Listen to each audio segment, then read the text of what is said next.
We all know the feeling of awkward silence when we are chatting with someone new. Think about being at a work dinner next to a new colleague or at a wedding meeting, a friend's acquaintance. There are those people who always seem to know just the right thing to say, and they make it look so easy and fun. You might be a bit envious of these natural talkers, but let me tell you, it's not always as effortless for them as it appears. Some of them might be just as nervous. Perhaps they muster up the courage to jump into conversation, and that's the key. Well, everyone is different, but you can definitely improve your social skills. So today I'll show you how to handle these situations with confidence and keep the conversation flowing.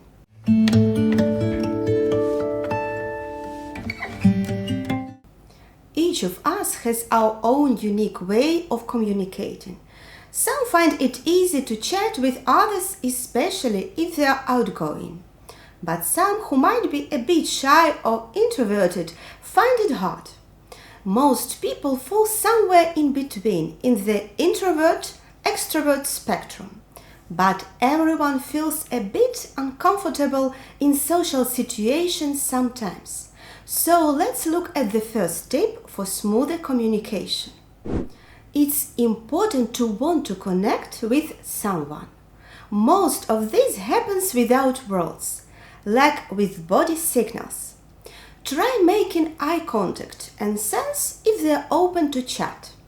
Sometimes you can tell if they want to talk just by this.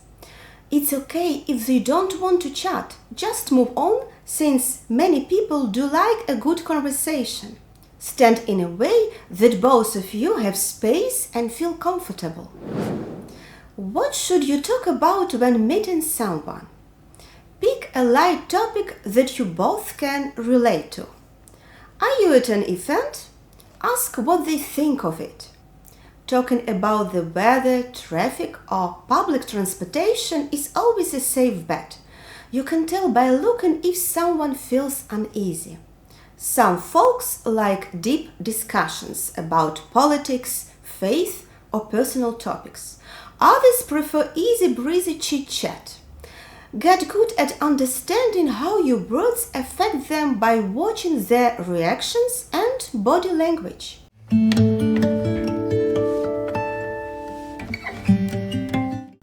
So there you stand. Look at the other person and give them your full attention. We often talk about ourselves just to avoid quiet moments. It's way better to start by listening. Someone's got to get the chat going, but when both of you truly listen and don't stress about what to say next, things feel more relaxed. By tuning into their story, you'll find things to ask about.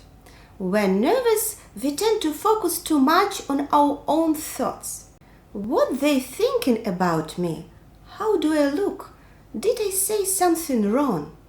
The trick is practicing shifting your attention to them. This way, they'll feel you're truly present.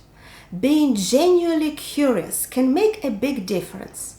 It feels really good when someone recalls a detail about you. Like, didn't you visit Italy last summer? A top sign that you are really interested is remembering and using their name during the conversation. There is an unconscious feel-good factor there. Keep the convo going, it's more about bonding than details. Maintain eye contact and keep the questions coming. Ask the right questions. So instead of saying, "Oh, you work in the finance department," try asking, "What's the most exciting thing you've experienced in that department?" These are questions that make someone think a bit. Avoid why questions. Instead of asking, "Why do you do this?" go with, "How come you do this?" As you learn more about the other person, you'll discover different topics to chat about. Try to remember that you want to learn something about the other person during the conversation.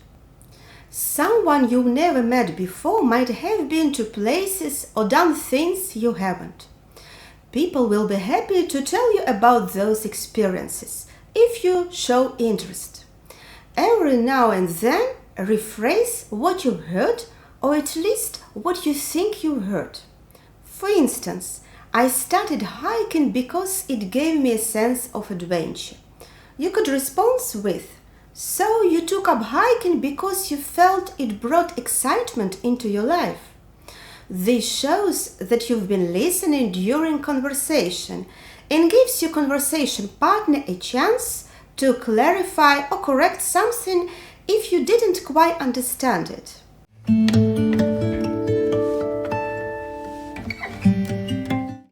When chatting with others, whether for work or just to connect, the aim is to have a pleasant experience. Conversations shouldn't go on too long unless there is a strong connection. So how do you wrap up?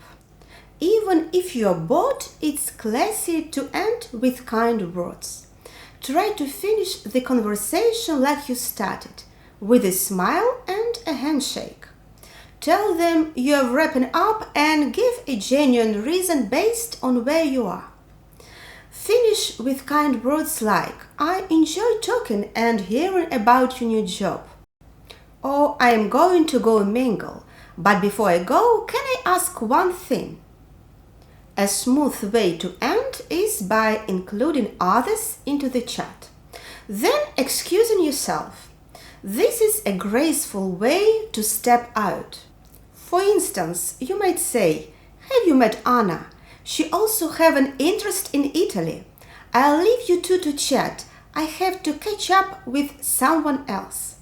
You can also show you're ready to end the chat without words. For example, point your feet away or stand up to signal you're about to leave. If you're looking to end this conversation but hope to stay connected or schedule another chat, just be open about your feelings and see if they feel similar. Swap contact details, like a card or phone number, so you can have a way to reconnect. If they're hesitant, suggest touching base after a little while. If they're open to it, remember to follow through. It's a trust-building move. But if they're not interested, kindly ask for their perspective and respect their decision. Being candid about your intentions often resonates with people, and it's generally appreciated.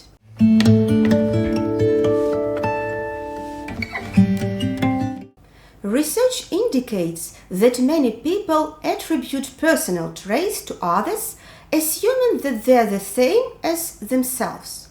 This is called the assumed similarity bias or presumed likeness.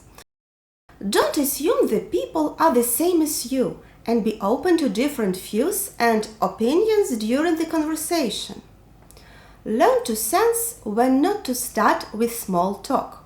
Some people prefer to just be silent, especially in certain situations, like public transport. You might think it's nice to pass that boring hour on the train right by chatting with your seatmate. But if they give signs they don't want to talk, it's good to notice them. Imagine you are on a bus and you try to talk about the cold weather to someone.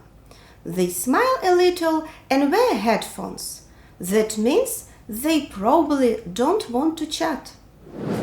People can feel uneasy when they learn intimate details about someone they barely know. Think about how you'd feel if a near stranger shared personal stories about relationships, health, or family issues with you. It's essential to hold off on quick judgments. It's easy to form opinions based on little information, but things may not be as they first seem. By genuinely listening, reflecting, and observing non-verbal signals, you can avoid misjudging others. Starting a conversation with a stranger is the second most common social fear after public speaking. Meeting new people and engaging in small talk isn't everyone's favorite activity. However, by following these simple tips, you can have a good conversation and maybe even find it more enjoyable. Plus, as you become skilled in small talk, you'll notice that you also improve in other social situations, like job interviews, networking events, and social gatherings. If you find this helpful, don't forget to like, share, and subscribe. Thanks for tuning in. See ya!